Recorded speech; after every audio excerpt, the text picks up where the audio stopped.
Bonjour à tous, je m'appelle JM Le Gazelle et dans cette vidéo, je vais vous apprendre à glacer un soulier comme celui-ci sur la pointe en partant d'un soulier bien ciré comme celui-ci. On s'arrêtera jusqu'ici, pas plus loin, sinon après ça fait l'effet inverse, ça fragilise le cuir. Donc dans un premier temps, prendre un chiffon, 2 doigts, bien lisse, jamais de plis pour pas griffer la chaussure, un verre d'eau et une pâte à glacer. Donc humidifier le chiffon, laisser imbiber l'eau, ne pas tremper directement et ressortir, laisser imbiber l'eau. Que vous sentez bien l'eau sur votre doigt avec la poupée restante, vous l'essuyez.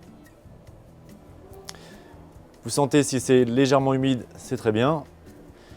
Et là, on applique un petit peu de pâte à glacer. Donc vous voyez, pas plus que ça. Et de manière assez mécanique, votre bras gauche consiste à faire bouger la chaussure de gauche à droite. Et avec la main droite, vous commencez à glacer sur le bout de la chaussure. Toujours avec le système de gauche à droite. Vous pouvez légèrement dépasser pour le premier glaçage, ça nourrit quand même la chaussure, mais à terme, ne faire que la pointe.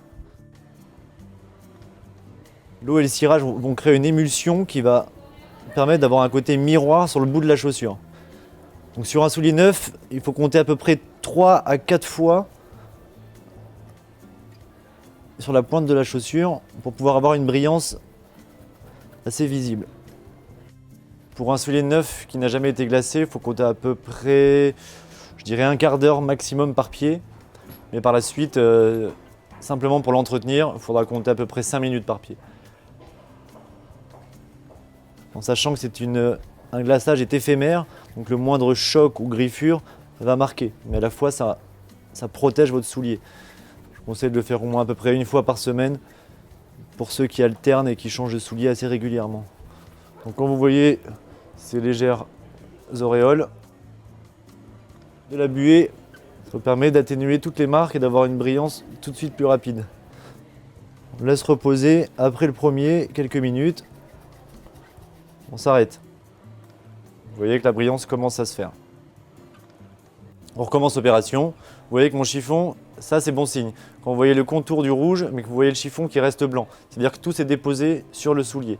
Si vous voyez une tache trop rouge, trop prononcée, ça veut dire qu'il y a un problème dans votre mélange et votre rapport d'eau et de cirage.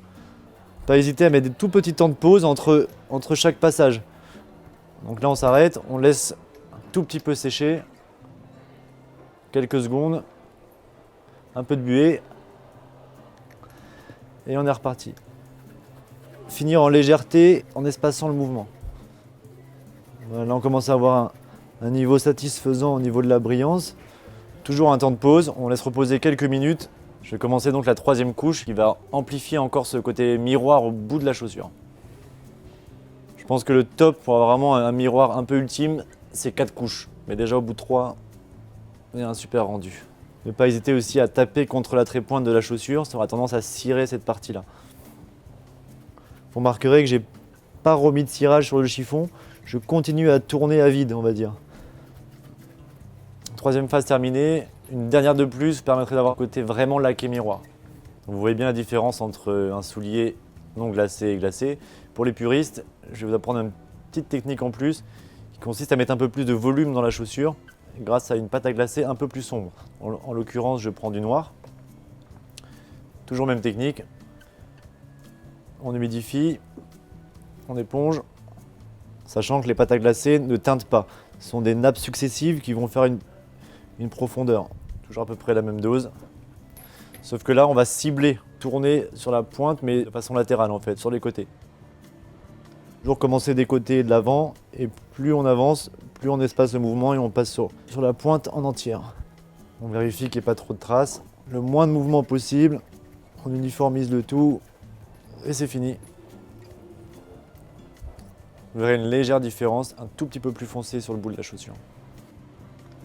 Merci à vous d'avoir passé un moment avec moi et à très vite, merci.